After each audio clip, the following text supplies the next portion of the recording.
আমাদের হযরত মুহাম্মদ সাল্লাল্লাহু আলাইহি ওয়াসাল্লাম এমন একজন মহামানব ছিলেন যিনি আমাদেরকে নিজের জীবনের চেয়েও ভালোবাসতেন, যিনি যেই জিহাদের ময়দানে আমাদের পক্ষে লড়াই করেছেন, যিনি আমাদের পক্ষে কথা বলতে গিয়ে বহু মানুষের কাছে ছোট হতে হয়েছে, বহু মানুষের কাছে অপমানিত হয়েছেন, অসম্মানিত হয়েছেন, লজ্জিত হয়েছেন, এরপরও আমাদেরকে ভুলেন নাই। আপনি জানেন আপনার রসুল কি জিনিস? আর যুবক, আপনি জানেন, আপনি যদি জানতেন আপনার রসুল আপনাকে কতটুকু ভালোবাসে, তাহলে আর রসুলের বিরুদ্ধে কথা বলতেন না, রসুলের সুন্নতগুলোকে আপনি আর বয়কট করতেন না। আপনি জানেন না রসুল আপনাকে কতটুকু ভালোবাসেন। একদিন রসুল সাল্লাল্লাহু আলাইহি ওয়াসাল্লাম সিজদায় পড়ে তিনি কাঁদতে লাগলেন। কাঁদতে কাঁদতে পুরো চোখের পানিতে পুরো চোখ ভেসে গিয়েছে।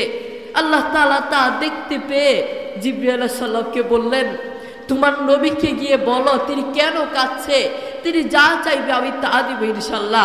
নবীকে বললেন, আপনি কেন কাঁদছেন, আপনি বলুন। নবী কি বললেন জানেন? আমি নিজের স্বার্থের জন্য কাঁদছি না, আমি মায়ের জন্য কাঁদছি না, আমি সন্তানের জন্য কাঁদছি না, আরে আমি তো কাঁদছি আমার উম্মতের জন্য, আমার উম্মতকে জাহান্নামের পথ থেকে জান্নাতের পথে আনার জন্য আমি কাঁদছি। আল্লাহু আকবার। দেখেছেন উম্মতের প্রতি কত ভালোবাসা, কত টান, কত মায়া, কিন্তু সেই নবীর প্রতি কেন আমাদের ভালোবাসা নেই? ভালোবাসা তো দূরে থাক, উল্টো আমরা নবীর বিরুদ্ধে কথা বলি। এমনও জালেম দেশে আছে নবীর বিরুদ্ধে কথা বলে, নবীকে নিয়ে গালিগালাজ করে। আমরা বহুদিন দেখেছিলাম বহু অমুসলিম, বহু নাস্তিক, বহু খ্রিস্টান নবীকে নিয়ে কথা বলেছে, নবীর বিরুদ্ধে কথা বলেছে, নবীকে নিয়ে গালিগালাজ করেছে। আমরা কোনো কথা বলতে পারি নাই, কিন্তু এখন বলতে চাই, কেউ যদি নবীর বিরুদ্ধে কথা বলে, নবীকে নিয়ে মিথ্যা অপবাদ দেয়, আমাদের এই মুখ চুপ থাকবে না, ঠিক কিনা? আমরা তাদের বিরুদ্ধে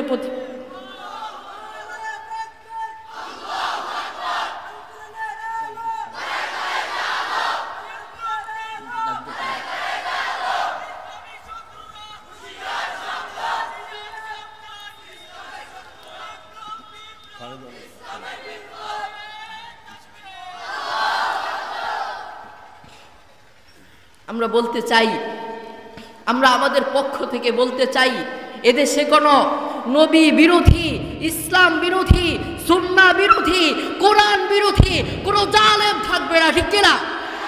সেই জালেমদেরকে এদেশ থেকে বয়কট করা উচিত। আমরা দেখেছি দেশ স্বাধীন হয়েছে, কিন্তু এদেশ থেকে এখনো জালেম যায় না, ঠিক কিনা? এদেশ থেকে এখনো জালেম যায় নাই। আপনারা দেখেছেন কয়েকদিন আগে আমার বাবা মুফতি মোহাম্মদ আলীর হাফিজাহুল্লাহর মাহফিলে বাধা দেয়া হয়েছে। শুধু আমার বাবা কেন, বাংলাদেশের বহু আলেমের মাহফিলে বাধা দেয়া হয়, বহু আলেমকে গায়ে আঘাত করা হয়। এই জন্য আমরা মুখ খুলতে চাই, পরিষ্কারভাবে বলতে চাই, যতদিন না পর্যন্ত এদেশে ইসলামী রাষ্ট্র না হবে, কোরআন অনুযায়ী রাষ্ট্র না হবে, সুন্নাহ অনুযায়ী রাষ্ট্র না হবে, ততদিন পর্যন্ত জালেম আসতে থাকবে, ঠিক কিনা? ততদিন পর্যন্ত এদেশ থেকে জালেম যাবে না। আমরা দেখেছি দেশে একটা পরিবর্তন হয়েছে, দেশে আরেকটা পরিবর্তন দরকার। আমার বাবা বলেছে দেশে আরেকটা পরিবর্তন দরকার। সেই পরিবর্তন হবে এদেশে সিলেবাসের পরিবর্তন। এদেশে স্কুল কলেজ ভার্সিটিগুলোতে নবীর সুন্নাহ বাধ্য করতে হবে, কোরআন বাধ্যতামূলক করতে হবে, ইসলাম বাধ্যতামূলক করতে হবে। এই জন্য সেই স্কুল কলেজ থেকে এমপি বের হবে তো ইসলামপন্থী বের হবে, নবী অনুসারী বের হবে, প্রধানমন্ত্রী বের হবে তো নবী অনুসারী বের হবে।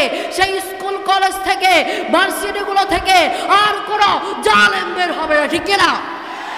আর কোনো জালেম বের হতে পারবে না। বলতে চাচ্ছিলাম আমরা নবীর সুন্নতগুলোকে সমাজে বেশি বেশি প্রচলিত করব। আপনি দেখবেন একটা ছোট্ট সন্তান নাক টিপ দিলে দুধ বের হয়, এমন সন্তান দেখবেন চুল কাটে, চারপাশে নাই, মাথার উপর দিয়ে একটু থাকে। আবার বিভিন্ন সন্তান বিভিন্ন অনুষ্ঠানে নাচ গান করে, শরীর নাড়িয়ে নাড়িয়ে তারা নাচে, নাচ গান করে। আমরা বলতে চাই এই সন্তান, ছোট্ট মাসুম সন্তান, এগুলো শিখতে পারে না। সন্তান যদি খারাপ পথে যায় এর জন্য তার মা এবং বাবা ছাড়া পৃথিবীর কেউ দায়ী না। আপনি দেখবেন বিভিন্ন মা তার সন্তানকে বলে, বাবা তাড়াতাড়ি ঘুমাও, সকালে উঠে স্কুলে যেতে হবে।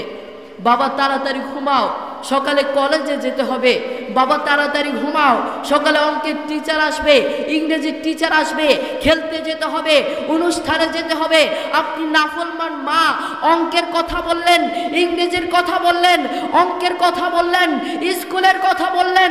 আপনি মা একবারও বলেন নাই বাবা তাড়াতাড়ি ঘুমাও, সকালে উঠে ফজরের নামাজ পড়তে হবে, ঠিক কিনা?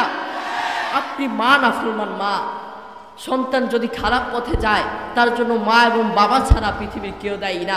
সন্তানকে ভালো করতে তার মা পারবেন, আবার খারাপ করতেও তার মাই পারবেন। আমরা সমাজে নবীর সুন্নতগুলোকে বেশি বেশি প্রচলিত করব। আল্লাহ তাআলা আমাদের সবাইকে বোঝার তৌফিক দান করুন। আসসালামু আলাইকুম ওয়া রাহমাতুল্লাহ।